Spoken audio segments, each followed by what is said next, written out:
नमस्कार, सुबह की खबरों में स्वागत है आपका। ओवैसी ने सरकार को धमकी दी, क्यों यूपी को शाहीन बाग बनाने को कहा। देश को आज से मिल रही आईएनएस विशाखापत्तनम की ताकत। शॉर्ट्स में बैंक गया तो एसबीआई ने लौटा दिया। सेक्स चैट करने वाले क्रिकेटर टिम पेन की पत्नी आई सामने। और भारत का न्यूजीलैंड के खिलाफ ऐसा प्रदर्शन, कीवी हुए चित। ऑल इंडिया मजलिस इत्तेहादुल मुस्लिमीन के अध्यक्ष असदुद्दीन ओवैसी ने 21 नवंबर को चेतावनी दी कि अगर सरकार एनपीआर यानी कि नेशनल पॉपुलेशन रजिस्टर और NRC national register of citizens कानून लाएगी तो हम एक और नया शाहीन बाग खड़ा कर देंगे। गौरतलब है कि सीएए यानी कि नागरिकता संशोधन अधिनियम के खिलाफ दिल्ली के शाहीन बाग में एक लंबा विरोध प्रदर्शन चला था। हजारों लोग धरने पर बैठे थे जो कोरोना की स्थिति पैदा होने के बाद वहाँ से हटे थे। हम मुतालबा करते हैं कि सीएए कानून को भी वापस लिया जाए। हमसे मीडिया वाले पूछ रहे हैं कि अगर नहीं करे तो क्या करेंगे।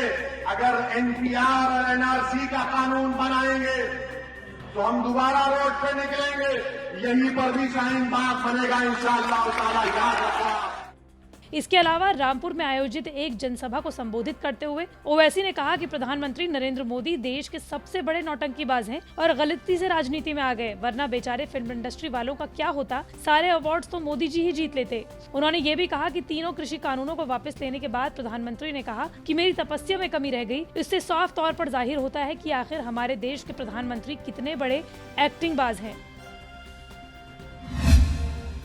हिंद महासागर में चीन के बढ़ते दखल को देखते हुए नौसेना ने अपनी निगरानी क्षमता को बढ़ाने का फैसला किया है। आईएनएस विशाखापत्तनम डिस्ट्रॉयर उन 7,400 टन वजनी स्टेल्थ डिस्ट्रॉयर्स में से एक हैं जो मझगांव डॉक्स पर बनाए गए हैं। जनवरी 2011 में इनका कॉन्ट्रैक्ट दिया गया था। 3 साल से भी ज्यादा देरी के बाद पिछले महीने इनमें से पहला डिस्ट्रॉयर नौसेना को सौंपा गया। 3 और डिस्ट्रॉयर जिनका नाम मुरगांव, इम्फाल और सूरत है, वो अगले कुछ सालों में डिलीवर होंगे। इन चारों में ब्रह्मोस सुपरसोनिक क्रूज मिसाइल और इजरायली बराक मिसाइलें लगी होंगी। चारों को तैयार करने में 35,000 करोड़ रुपए से ज्यादा की लागत लगी है। डिस्ट्रॉयर्स को बड़े ताकतवर जंगी जहाज माना जाता है। ये एक दिन में 500 नॉटिकल मील से ज्यादा की दूरी करने में सक्षम है। इन तैरते एयरबेसेस से दुनिया को अपनी सैन्य ताकत का दम दिखाया जा सकता है। चीन जहां दुनिया की सबसे बड़ी नौसेना बना हुआ है, भारत अभी संसाधन जुटाने में लगा हुआ है। बीजिंग के पास 2 एयरक्राफ्ट कैरियर्स पहले से ही है और वो 2 और बना रहा है।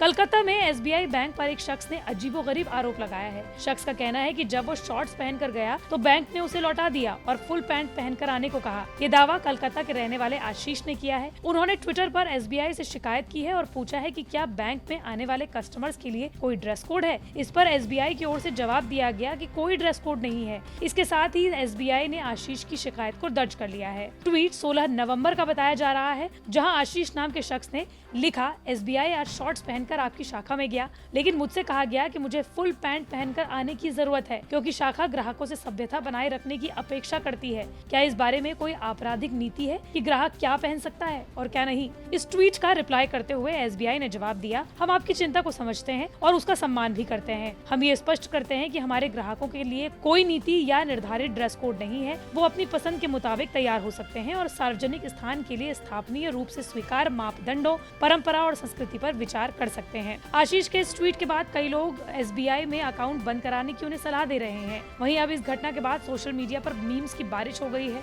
इस पर लोग तरह तरह के रिएक्शंस दे रहे हैं। कुछ लोगों ने तो बैंक की क्लास लगा दी, लेकिन कुछ ने शिकायतकर्ता को पूरे कपड़े पहनकर बैंक जाने की सलाह दे डाली।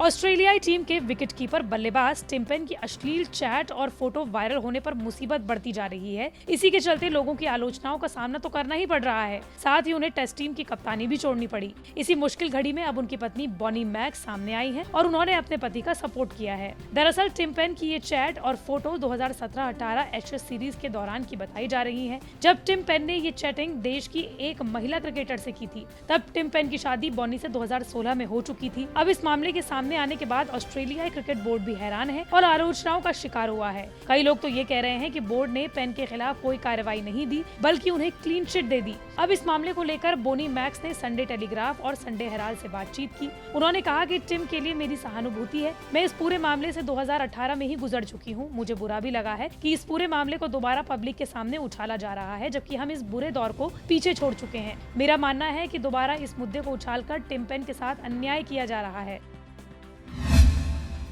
भारत ने कोलकाता T20 मैच में भी जीत हासिल करके न्यूजीलैंड को सीरीज 3-0 से हरा दिया। यानी कि टीम इंडिया ने इस सीरीज में क्लीन स्वीप किया। बतौर फुल टाइम कप्तान रोहित शर्मा की ये पहली T20 सीरीज थी जिसमें उन्होंने कमाल कर दिया। साथ ही भारतीय टीम के नए हेड कोच बने राहुल द्रविड़ के कार्यकाल की शुरुआत भी जीत के साथ हुई। कोलकाता में खेले गए T20 मैच में भारत ने पहले बल्लेबाजी करते हुए 184 रनों का स्कोर खड़ा किया। टीम इंडिया ने कोलकाता में T20 में न्यूजीलैंड को 73 रनों से मात दी। कप्तान रोहित शर्मा ने एक बार फिर शानदार पारी खेली और 56 रन बनाए। इस सीरीज में रोहित की लगातार दूसरी हाफ सेंचुरी है। इसी पारी में रोहित शर्मा ने कई रिकॉर्ड भी अपने नाम लिए। रोहित शर्मा के अलावा ईशान किशन, श्रेयस अय्यर, वेंकटेश अय्यर ने बढ़िया पारी खेली और दीपक चाहर ने भी तूफानी पारी के दम पर भारतीय टीम को बड़े स्कोर पर पहुंचाया।